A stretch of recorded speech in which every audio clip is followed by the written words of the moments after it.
Hello friends. Now friends, आज हम class 10 के साइंस पार्ट 2 का सेकंड लेसन देखने वाले हैं।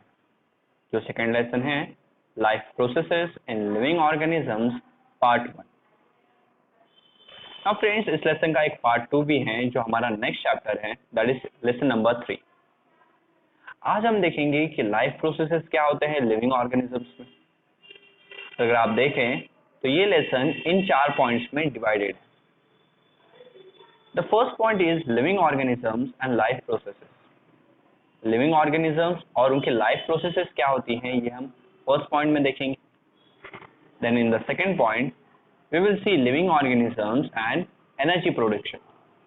कि लिविंग ऑर्गेनिजम्स एनर्जी को प्रोड्यूस कैसे करते हैं ये हम सेकंड पॉइंट में देखेंगे।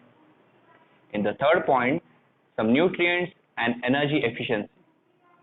थर्ड पॉइंट्स में हम कुछ न्यूट्रिएंट्स के बारे में देखेंगे और एनर्जी एफिशिएंसी की स्टडी करेंगे कि एनर्जी को किस तरह से फ्रेंड्स काफी अच्छी तरीके से यूज किया जा सकता है।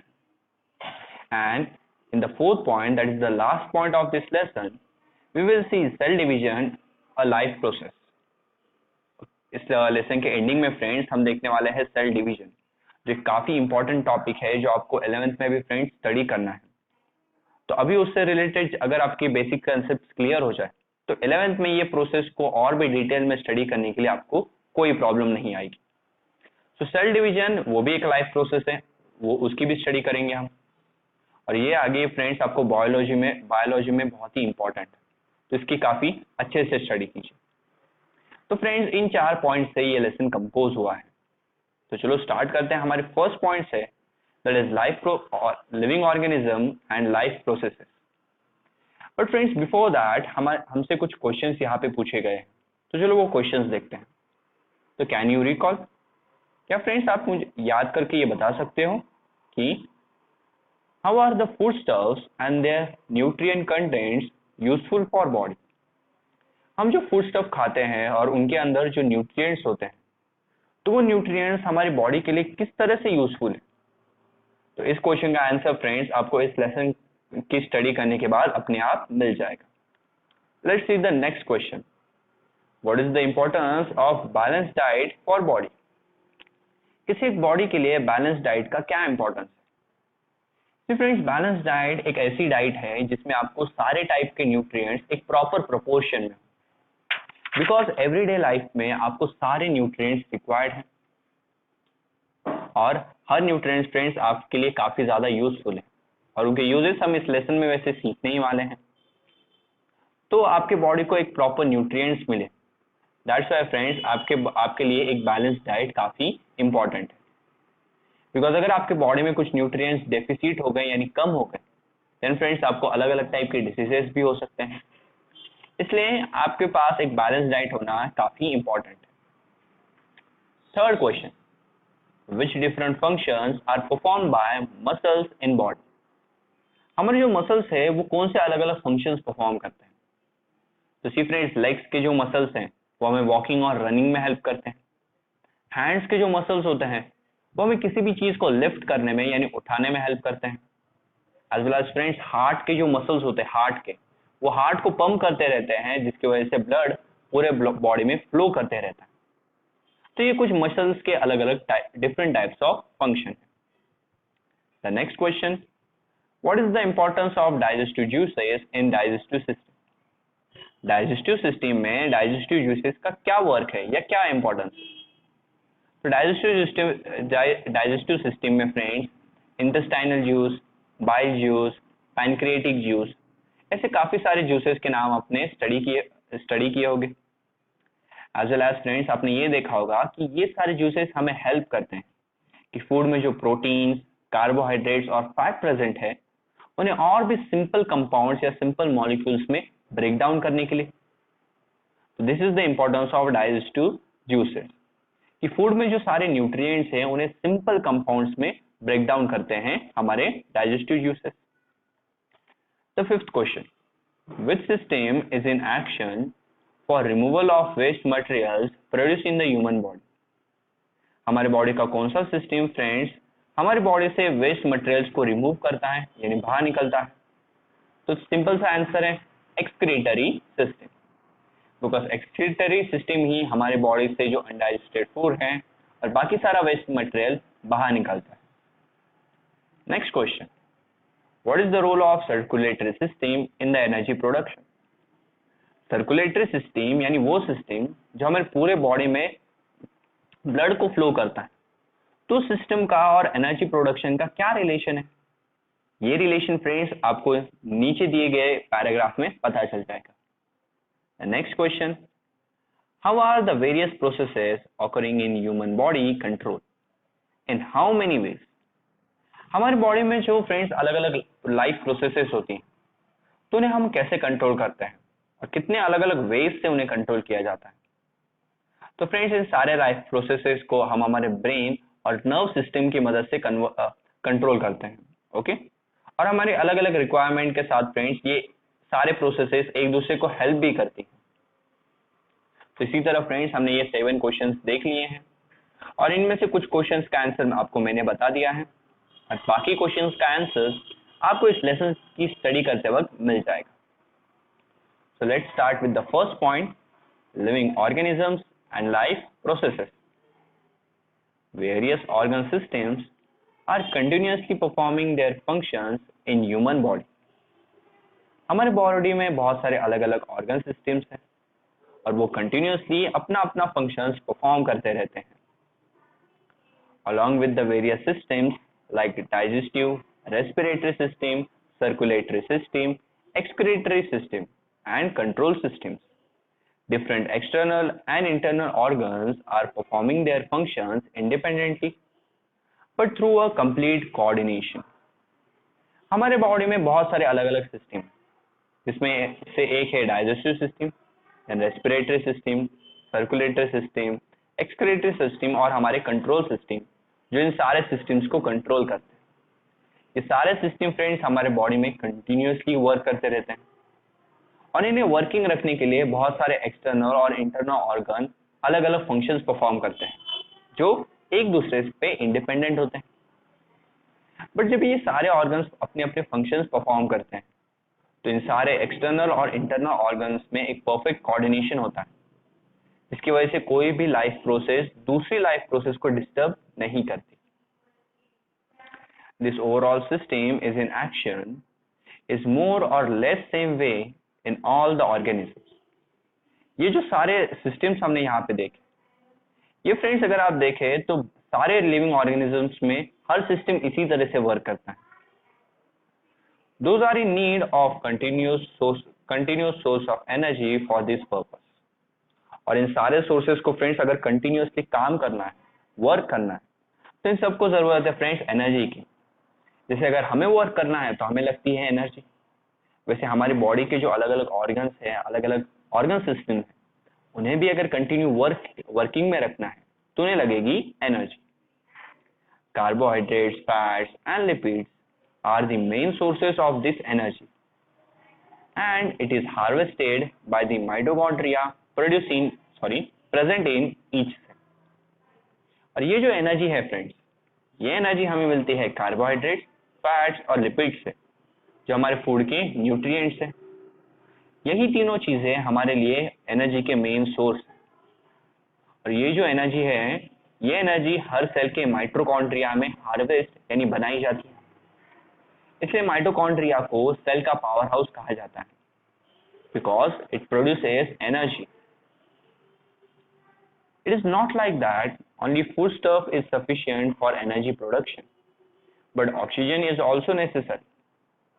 ऐसा नहीं है कि सिर्फ फूड स्टफ ही आपको चाहिए एनर्जी को प्रोड्यूस करने के लिए, उसके साथ ऑक्सीजन भी काफी इंपॉर्टेंट है। Because if oxygen is not there, energy भी फ्रेंड्स प्रोड्यूस नहीं होगी। All this that is friends, oxygen के बगैर हम एनर्जी तो प्रोड्यूस कर सकते हैं, बट काफी लिटिल अमाउंट ऑफ एनर्जी वहां पे प्रोड्यूस होगी। बट हमें फ्रेंड्स बहुत सारे एनर्जी चाहिए, और बहुत सारे एनर्जी को प्रोड्यूस करने के लिए फ्रेंड्स ऑक्सीजन की रिक्वायरमेंट होती है। विदाउट ऑक्सीजन भी एनर्जी प्रोड्यूस होती है, but in a very less amount, very less amount में। All this that is foodstuffs and oxygen are transported up to the cell via circulatory system.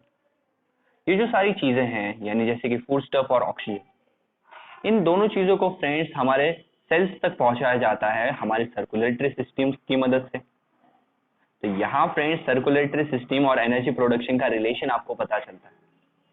Energy produce करने के लिए food stuff और oxygen चाहिए, but ये दोनों चीजें sales तक पहुंचाने का काम किसका है? सर्कुलेटरी सिस्टम का।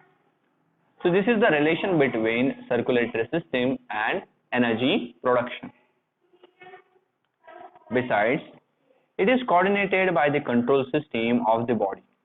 That is, each life process contributes in the own way in the process of energy production. और इसी के साथ फ्रेंड्स ये सब हमारे कंट्रोल सिस्टम के साथ कोऑर्डिनेट करते हैं, यानी उसके साथ फ्रेंड्स